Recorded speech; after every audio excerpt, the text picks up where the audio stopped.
Hi, my name is Camille, and today I'm going to tell you a story that is still difficult to say out loud. 2 months ago, I was lying in a room covered with a thin hospital blanket, with stitches on my stomach and silence on my phone. None of the relatives came. There was no flower, no postcard, just a short message from my uncle. The sale was successful. We'll unsubscribe when everything is done. A sale? My father's workshop, the only place where he felt alive, where I learned to work with my hands and understand what is most important to do, not to say. He died suddenly, hard. I didn't even have time to say goodbye. And while I was trying to breathe without pain, they signed the papers without my consent, without my signature. They said it was in the best interest of the family, that I'm too sentimental, that I don't have a head for property. But my father knew better. He always knew, because a week before his death, he told me a phrase that seemed random at the time.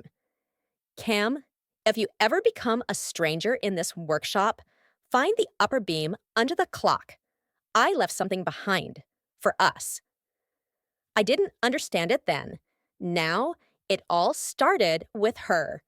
This is the story of how they cut me out of the legacy and how I discovered something that was hidden only for me.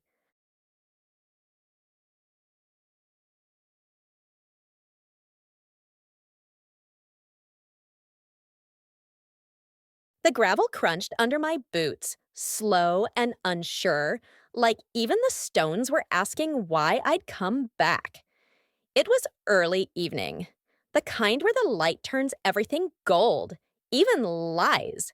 And this place, this workshop, still looked like it had something left to say. I stood at the gate longer than I should have. The new lock caught my eye first. Shiny, silver, mechanical. Not the old bolt Dad and I used to argue about replacing every winter. He always said, if it creaks, it remembers. Now it didn't creak. It clicked. Clean. Silent. Final. I stepped around to the side, past the old gum tree that had once shaded our summer projects. The back door was still there, paint chipping like always, but it opened under my hand without resistance. And that's when I knew I wasn't supposed to be here. The smell hit me first, not sawdust and oil like before. Now it was pine-scented cleaner and something cold, like everything had been scrubbed too hard, too fast, sanitized, like they were trying to erase the memory of what this place had been. My father's jacket didn't hang on the hook anymore. The shelf where we kept his favorite calipers was bare, and the old corkboard, once layered with blueprints and coffee-stained paper scraps, had been replaced with a sleek, laminated notice of transfer sheet, tacked dead center like a trophy. Langston Development Corporation approved for demolition. Final walkthrough pending. I blinked, stepped closer. My hands curled into fists before I even realized it. I'd been gone 6 weeks. Recovery, the doctor said. Full abdominal tear. Emergency surgery, bed rest. And while I slept under fluorescent lights and heart monitors, they sold it. Not asked, not warned, sold. A familiar voice broke the stillness behind me. Well, well, if it isn't the comeback kid. I turned. My Uncle Dean stood in the doorway, keys in one hand, a Starbucks cup in the other, like he owned the timeline now. Dean, I said, quieter than I meant to. He gave a shrug. Didn't expect you today. Thought you'd be resting. Hard to rest when someone sells your inheritance. He chuckled like I'd told a joke. Come on, Cam. It's a shed, a liability. You think Roger wanted you to get stuck with that? He told you stories. He was sick. You know that. I stared at him. No apologies, no guilt, just signatures. I walked past him, deeper inside, running my hand over the edge of the old workbench. They hadn't taken it yet. Probably too heavy, too stained, too full of my father's fingerprints. "Where's the original deed?" I asked, keeping my voice steady. Dean hesitated. "Doesn't matter," he said finally. "The trust lets us sign as executors. No witnesses needed. It's already in contract. Final walkthrough is Friday." He left after that. Just walked out. Like I didn't matter. Like Dad's hands hadn't carved initials into that wall over there years ago. RL plus CL. In half-dried varnish. Ours. A blueprint in wood. I stayed until the sun dipped low, lighting the walls like fire. Then I saw it. Above the old clock, a beam just slightly darker than the rest. Dad's voice echoed in my memory. "If you're ever a stranger here, start with the top beam." And suddenly, I wasn't just here to mourn. I was here to remember what they were trying to bury, and maybe, just maybe, bring it all back. I moved the old stool across the floor slowly, dragging it beneath the beam. The light outside had almost vanished now, casting long shadows through the tall windows. I climbed carefully, the wood creaking beneath me like it still remembered my weight. Up close, I could see the faint carving. Two small notches in the underside of the beam, barely visible unless you knew to look. I reached above it, fingers brushing dust, then something solid. A wooden strip, loose. I tugged gently.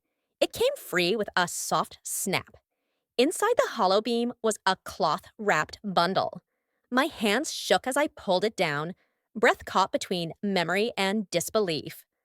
Wrapped in a blue shop rag, the bundle held a small leather notebook, worn, smudged. My initials scratched into the back and tucked between the pages, a single brass key, and a note written in my dad's shorthand. "Cam, if they move faster than you, trust the drawer. You know the one. Don't let them build over what still breathes." I stared at it, frozen. The drawer? The workbench. I ran across the room and dropped to my knees, pulling at the base panel. It had a false back. I remembered helping him build it when I was 12. We'd hid candy there once. A screwdriver, too, just in case. I pried it loose with my fingertips. Inside was a folded envelope, sealed. On it, one word. Deed. I opened it slowly, the workshop's title in my father's name, and beneath it, a notarized letter dated just 6 days before his death. The words blurred for a moment before coming into focus. "In the event of my passing, this structure and land chasse. In the event of my passing, this structure and land shall be retained by my daughter, Camille R. Langley, exclusively, and shall not be subject to alteration or transfer without her written and witnessed consent." Signed, stamped, witnessed, legally binding. I sat on the floor for a long time, the envelope in one hand, the notebook in the other. They thought I'd be too broken to notice, too weak to fight. But my father had known better. He didn't just leave me the workshop, he left me the truth. And now, it was my move. The next morning, I made copies of everything. The deed, the letter. I scanned the notebook, cataloged the key, and placed them all into a folder marked Langley Personal. Then I called someone I hadn't spoken to in years, my dad's old friend, Marla Trent, a retired property attorney with a reputation for never losing. When she picked up, her voice cracked on my name. "Camille?" "Yeah," I said. "I found the file, and I think they're going to try to bury it." She didn't hesitate. "Then we make them dig it back up, in court." That afternoon, I went back to the workshop, not as a visitor, but as the owner. And this time, when I stepped inside, the door didn't just click shut. Marla didn't waste time. She arrived at my apartment the next morning with a steel briefcase, 2 black coffees, and a stare that had probably made grown men cry in courtrooms. "Let me see it," she said. I laid the documents out on the kitchen table. The deed, the notarized letter, the note from Dad. She read each line like they were part of a war plan. When she reached the trust transfer from Langston Corp, her brow twitched. "Your signature?" she said flatly. "You didn't sign this?" "No." She held the page up to the window. Light passed through like water, except for the signature. "Different ink," she muttered, "and no pressure variance." I frowned. "What does that mean?" "It means this was printed from a digital scan, probably lifted from something else you signed years ago. A form, a permission slip, anything." My chest tightened. "They stole my name." She looked up. "They forged your name, which is a felony. And if we prove they did it to unlawfully transfer property, it's also fraud, possibly conspiracy." I didn't speak. The silence between us felt heavy, like truth finally had weight. Marla leaned back. "You ready to drag this into daylight?" I nodded. "I'm done letting people act like I'm invisible." Later that afternoon, she filed an injunction, emergency motion to freeze the sale pending formal investigation. The paperwork alone looked like a phone book, but Marla smiled the whole way through it like she'd been waiting for this kind of fight. "Langston Corp will back off," she said. "They don't want smoke. And if your uncle and his co-executors don't produce a clean deed, they're going to burn for this." That night, I couldn't sleep. I walked back to the workshop just before midnight. The porch light was off, but the padlock was gone. In its place, duct tape, across the door, across the windows. On the front, a single sheet of paper, typed, bold, centered. "Unsafe, do not enter, property condemned." I ripped it down with one hand, heart pounding. Someone had called the city. Someone was trying to erase me, but I wasn't going anywhere. The next morning, I made calls. City records, health inspections. Marla walked me through every step. By noon, we had confirmation. An anonymous complaint had triggered an emergency inspection. Photos had been submitted showing hazardous wiring, black mold, and unsecured foundations. None of it was true. I knew this place. I grew up fixing its wiring, replacing its light bulbs, cleaning the corners with my own two hands, while Dad muttered that real structures deserve real care. They wanted the place unlivable on record, so they could bury it. But Dad had taught me more than how to wire a fuse box. He taught me how to fight with evidence. I spent the next 48 hours documenting every inch of the workshop. Photos, structural reports, power readings, even carbon monoxide tests. I slept on the floor between tool racks, recording creaks, humidity shifts, board warping. By Monday, I handed Marla a 67-page report. She smiled as she flipped through it. "You're not just ready to fight," she said. "You're ready to win." And I was. Because they didn't just try to sell the building, they tried to sell the story. And they didn't count on the fact that I still knew how to write my own. On Tuesday morning, I received a letter. No return address, just my name, handwritten in capital letters across the front. Inside was a single sheet of paper, typed. "Withdraw the claim or the next inspection will involve police." There was no signature, just a thin black X in the corner of the page. I stared at it for a full minute before reaching into my drawer and sliding the paper into a new folder labeled 3. Threats. Marla had warned me this might happen. When people run out of paperwork, they resort to fear. I didn't flinch. I didn't call anyone. I went back to the workshop, and that night, something changed. As I was closing up, just past midnight, I saw the old fuse box light flicker. It shouldn't have. The wiring was solid, but it flickered twice. Slow, deliberate. I walked over, pulled the panel open, and found something wedged behind the breakers. A plastic film strip, yellowed with age. I slid it into a flashlight viewer and turned the wheel. It was a microfilm, dozens of slides, blueprints, some of them handwritten, others stamped with city permits from the 80s and 90s.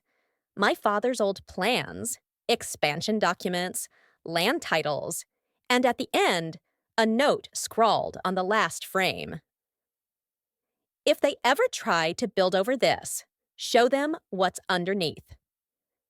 It was the foundation code. My father had reinforced the building during the city's 1998 seismic upgrade initiative and paid out of pocket to have it double braced. He never registered the upgrade because he didn't want the taxes, but he documented everything. The code was still legal, still binding, and it meant no one could touch the foundation without consent from the structural owner of record. That record was in my hands now. I printed the report, walked it to Marla's office, dropped it on her desk. She flipped through, pausing when she saw the foundation diagrams. She exhaled like someone finding the missing piece of a puzzle. "Camille," she said softly, "this isn't just a defense anymore." I looked at her. This is leverage. And suddenly, I didn't feel erased. I felt inevitable. On Thursday morning, the city called. The anonymous complaint had been officially dismissed after a reinspection. The site was deemed safe, structurally reinforced, historically unique. I stood in the driveway when I got the news. The phone warm against my ear, the sky just starting to burn with sunlight. And in that moment, I saw it for what it was. Not a broken down building, not a liability, but proof. Proof that I was meant to stay, that my father had never doubted me, and that no matter how many papers they signed the next few days, moved like wet concrete, slow, heavy, impossible to rush. I barely left the workshop. The developers went silent. No calls, no visits, which meant only one thing. They were regrouping, planning their next move. So I made mine. I started digging, figuratively at first. I pulled out every drawer, every loose panel, every floorboard that groaned just a little too long beneath my step. If my father left one message behind, there might be more. And I found it. Behind the insulation in the far back wall, beneath a slatted storage rack, where we used to keep the copper piping, there was a gap just wide enough for a flat metal case. It was wedged between two support beams, sealed with tape, yellowed at the edges. It took me 15 minutes to get it free. The case was matte black, heavier than it looked, with a rusted combination dial on the front. 3 digits, no label, no instructions. I sat down hard on the cement floor, sweat sticking to my back, and stared at it. Then I remembered Dad's first lathe, his birthday. He joked that it was his 3rd child after Mom and me. The receipt had been pinned to the wall for years. April 7th, 1989. I spun the dial. Nula, czwarty, sedmi, click. The lid opened with a hiss of dust and time. Inside, maps, blueprints. Not just of the workshop, but the land beneath it. My hands trembled as I unfolded each sheet. They were hand-drawn, labeled in my father's familiar print. Layered outlines of plumbing, gas lines, sub-flooring. And beneath that, a detailed sketch of something labeled Vault Segment C. Vault? I spread the sheets across the floor, piece by piece. The entire back half of the workshop sat on top of a reinforced hollow. Like a bunker. Why would he build something like that? The next pages gave me the answer, labeled photos, newspaper clippings, receipts for raw materials bought under aliases. Not because my father was hiding something illegal, but because he didn't trust the system. There was a note attached with a paperclip.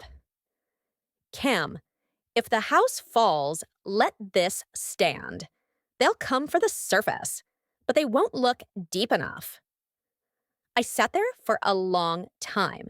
The blueprints spread like puzzle pieces across the concrete, the late light filtering in through dusty glass. This wasn't paranoia, this was preparation. He hadn't just built a space, he'd built a failsafe. And now they were trying to tear it down without ever knowing what they were standing on. I gathered the documents and returned to Marla the next morning. Her reaction was instant. "This," she said, laying one of the sketches flat on her desk, "is a defensive strategy." I nodded. He knew they'd try to bury me. "He didn't just protect you," she said. "He preserved your voice." "He didn't just protect you," she said. "He preserved your voice." We filed an emergency motion to halt all pending inspections and restrict demolition permits. The documentation we submitted wasn't just legal, it was structural, coded, verified, time-stamped, irrefutable. But that wasn't the end. That was the fuse. The explosion came when I heard the name I'd been dreading. Zeke Langford, my cousin, Dean's son, developer, investor, and the man who'd quietly been backing the Langston Corp deal all along. When I saw his name on the city filing, Langford Property Advisors, I felt something drop inside me like a snapped gear. He wasn't just watching. He was driving this. And suddenly, everything made sense. Why they moved so fast. Why they never called. Why they assumed I wouldn't fight. Because to them, I wasn't an heir. I was an obstacle. But they forgot something. You can't erase someone who knows how the story was built. That evening, I returned to the workshop alone. I brought a flood lamp, laid the blueprints across the workbench, and matched the drawings to the space itself. He'd hidden the hatch beneath the flooring. 3 tiles down from the far wall, beneath the shelving unit where we used to keep sanding masks. I moved everything slowly, quietly, like I was peeling back memory with my fingertips. It wasn't a hatch in the traditional sense. It was a seamless panel, cut clean into the concrete with a recessed grip I wouldn't have noticed without the map. I braced myself and pulled. It groaned. It gave. And then I saw it. A short tunnel, just 5 feet deep, reinforced with steel beams and lined with dry cement. At the end, a fireproof lockbox. Inside, deeds, yes. Old patent records, drafts of inventions he'd never finished. But more than that, letters. To me, 3 dozen. All dated between the year I left for college and the month before he died. All addressed to Cam, my constant. I didn't open them yet. I couldn't. Just knowing they were there made something uncoil in my chest. Something I'd forgotten was even wound that tight. Instead, I sat on the edge of the tunnel and took out my phone. I snapped photos, documented everything, sent them to Marla, captioned with 3 words. They missed this. The next morning, Zeke showed up. Not alone. 2 men in suits, clipboard, matching smugness. I met them at the edge of the driveway. Zeke smiled like we were still at a family BBQ and nothing was bleeding. "Cam," he said, "we need access for the appraiser." "Appraiser's not coming," I replied. "Workshop's protected now. Emergency stay is in place." His face tightened.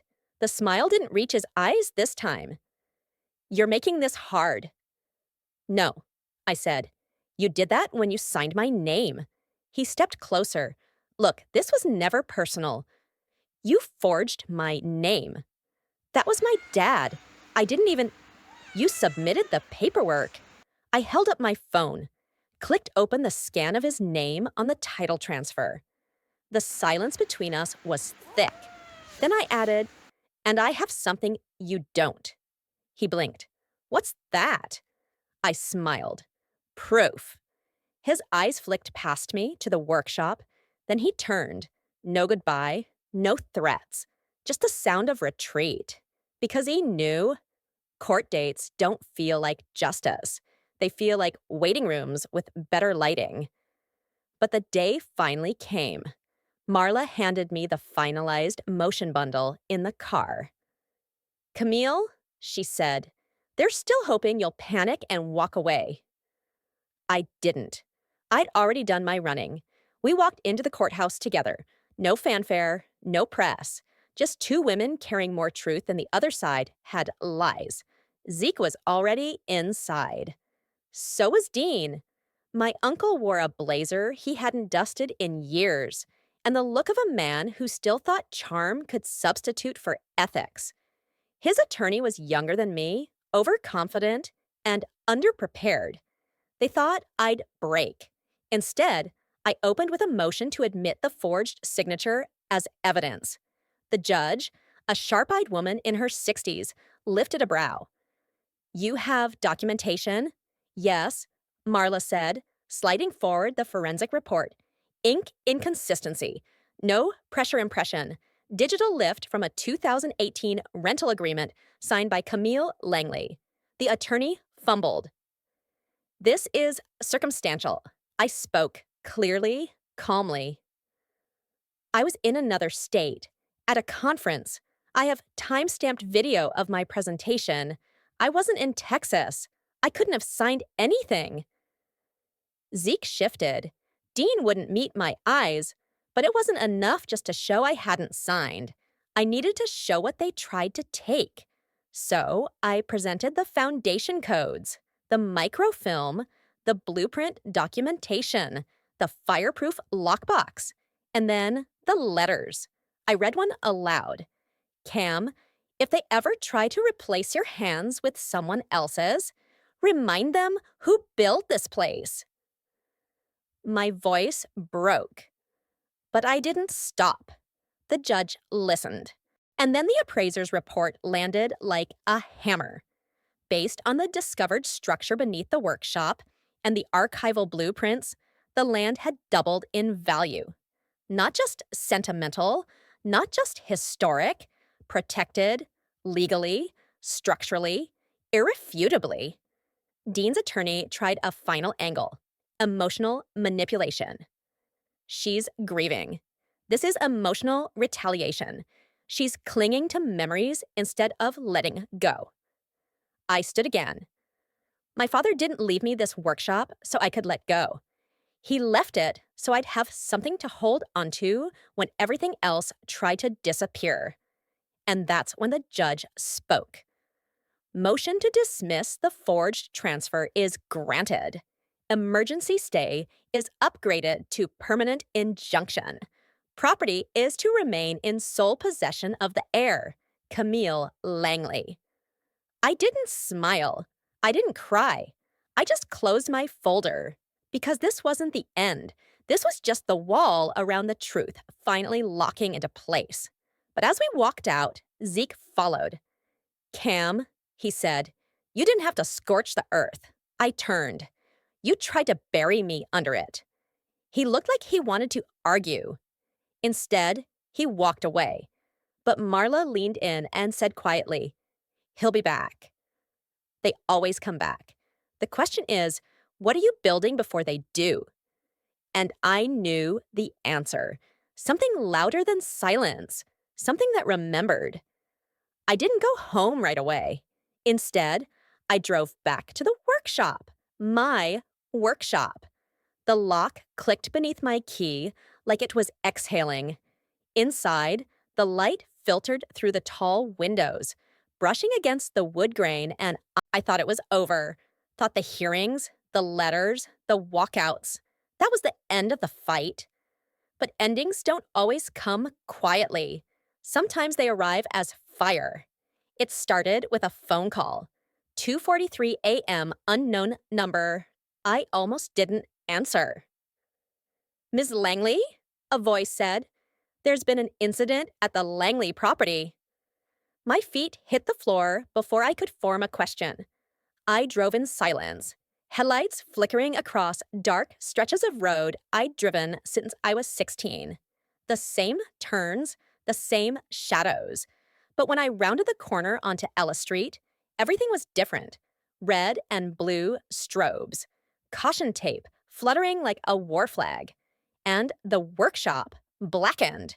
Smoke curled into the sky like a secret too heavy to stay underground. I parked, ran. One of the firemen held me back. It's contained, he said. Back half is scorched, mostly roof damage. No one was inside. But something in me already knew. They tried to burn it, tried to finish the job the courts couldn't. Later, the investigation found accelerants, traced to a warehouse registered under a shell company. The name? Langford Holding 2. I didn't scream, didn't cry. I stood on the edge of the property line, breath sharp, watching as water hissed off the last embers. My hands were shaking, but not from fear, from rage. They thought if they couldn't take the land, they could torch the legacy. What they didn't know, it wasn't built on beams and shingles. It was built in memory, and you can't burn that. In the morning, I returned. Charred smell still hung in the air, but the structure stood. The blueprints were safe, the foundation untouched, the vault sealed, and the letters all preserved in the fireproof box. Marla arrived just after dawn. Her face was pale, but her eyes burned. They're desperate, she said. We file for criminal investigation today. This won't just be property law anymore. This is arson, federal, possibly attempt destruction of historical archive. I nodded. But even before the legal storm hit, I knew what had to happen. I couldn't just preserve the past. I had to protect the future. The rebuild started that afternoon, not by contractors, by hands. The students, the neighbors, the teachers. People showed up in gloves and denim, with toolboxes and coffee, with grief and love in equal measure. And one by one, the walls came back. Stronger, cleaner, not a replica, a resurrection. I wrote a press release myself. No legalese, no PR spin, just truth. The Langley workshop survived not because of what it was made of, but because of who it was made for. This is not the end. This is the blueprint for beginning again. Within 24 hours, local news picked it up. Then the regional circuit. Then a national feature. How one woman rebuilt her family's legacy out of ashes. I didn't give interviews. I didn't need to, because the photos said it all. Ash-covered hands holding blueprints. Young people sanding beams. Elderly neighbors painting trim. And in the background of every photo, one thing stayed constant. The plaque above the door. This foundation speaks. Listen before you build over it. Zeke never called. Dean sent one final letter, unsigned, offering to make peace. I sent it back, shredded, because this wasn't war anymore. It was rebirth. 3 weeks later, the city council held a hearing, motioned to designate the Langley workshop as a historic and educational site. I showed up in work boots and a blazer, blueprints rolled under my arm, didn't speak like a lawyer, didn't quote legal codes. I told them about the hands, my father's, mine, the students, the ones who touched those walls with the intention of building, not breaking. I told them about the vault, the letters, the night of the fire, and then I held up the photo. Grandpa, me, the shop behind us. You can bulldoze memory, I said, but you can't erase legacy that remembers how to rebuild itself. When I stepped out, reporters waited. I didn't say much, just this. This place taught me that Inheritance isn't something you're given, it's something you protect, even from your own blood. The council voted 6-1, protected, indefinitely. The next day, I walked the property line alone. The ground smelled like rain and old soot. Spring grass pushing up where ash had fallen. Inside, the windows were being replaced, the wall murals restored. But my favorite part was the back room, where we kept the letters. We opened it up to the public last Saturday, called it the Legacy Room, no tours, no velvet ropes, just a sign by the door. Read, if you remember, stay if you don't. People came, young, old. Some sat on the floor for hours. One woman brought her grandson, told him, "This is where people remembered to care." And that's when I understood. The fire hadn't burned us down. It had brought light to what we already were. Not inheritance in ashes. Not inheritance in ashes, but legacy in flame. And no one could take that from me again. That night, I returned one last time before locking up. The hallway was quiet. The light in the vault room flickered gently. On the wall, I pinned a final photo, this time of the rebuild team. Sawdust on jeans, sweat across brows, smiles that didn't need explanation. Beneath it, I left a small card that simply read, "This isn't a story of survival, it's a story of choice." Then I turned out the light and locked the door, not to keep anyone out, but to let the past rest, knowing it was finally safe. Because I had inherited more than a workshop. I had inherited a voice. And now, so would everyone who stepped inside. I used to think legacies were stories other people told about you after you were gone. Now I know better. They're built brick by brick, choice by choice. And if you're lucky, they echo. The Langley workshop reopened officially on a Tuesday. No ribbon cutting, no mayor's speech, just a wooden sign on the door. "We're open, let's get to work." People came, not just locals, travelers, students from across the state. One man flew in from Georgia with his daughter, said he wanted her to see what it looked like when someone stayed standing.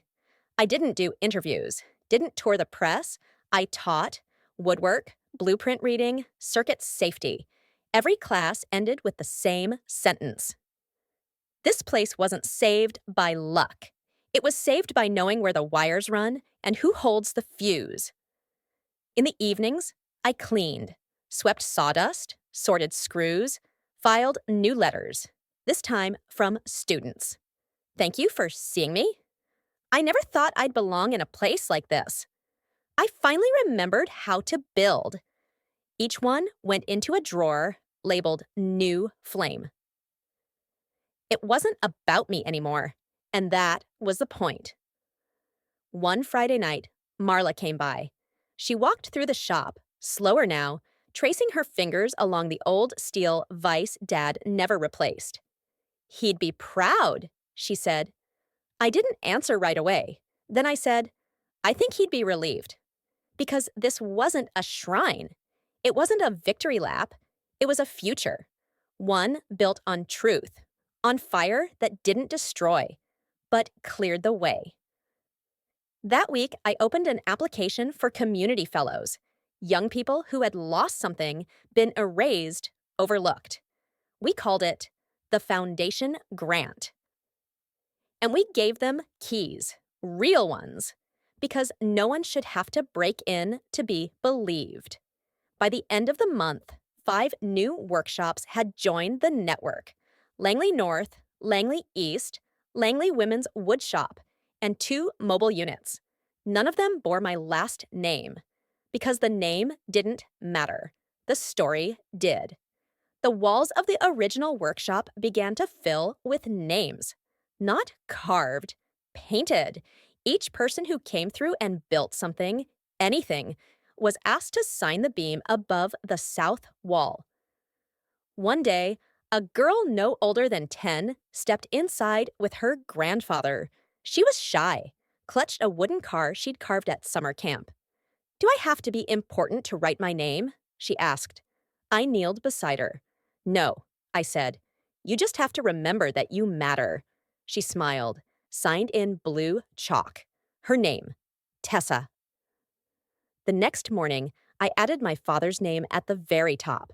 Not because he asked for it, because the beam was already his. I just made it visible. One evening, as I closed up, I noticed something tucked inside the old vise. An envelope, familiar handwriting, Marla's. Inside, a deed. Not for the land, not for the building, but for the name Langley Foundation for Applied Memory and Trade. Registered, tax exempt, fully filed. "You didn't ask," her note read, but I filed it anyway. It was real now, bigger than me. And on Sunday, I returned to the attic. The old lockbox still sat untouched. I opened it one last time. Inside, the last letter. Just one line in my father's hand. "When the world forgets, build something that remembers."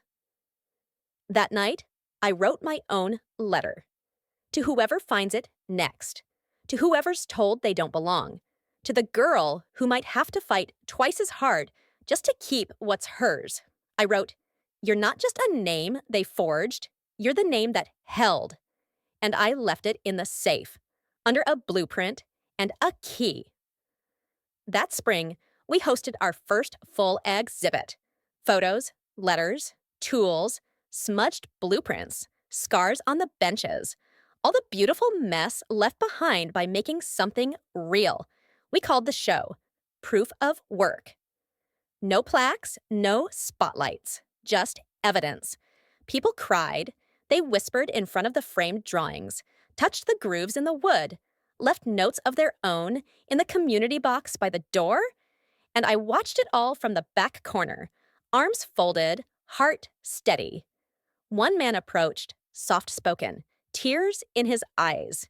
He said, "My daughter built something here. That's more than any of my family ever gave me." He said, "My daughter built something here. That's more than any of my family ever gave me." I nodded. Because that's what legacy is. Not inheritance, not fame. But the kind of memory that grows into hands other people trust. And when the lights dimmed, when the visitors left, I stayed. Swept the floor, turned off the machines, and looked one last time at the door before locking it. On it hung a sign, worn at the edges now, still bold, still true. "This foundation speaks, and now it remembers you, too." And with that, I stepped outside. The stars above the Langley workshop blinked quiet, alive, whole, and I finally knew I had become the house that remembers. Months later, when we released our annual report, I included a section called Ledger of the Forgotten.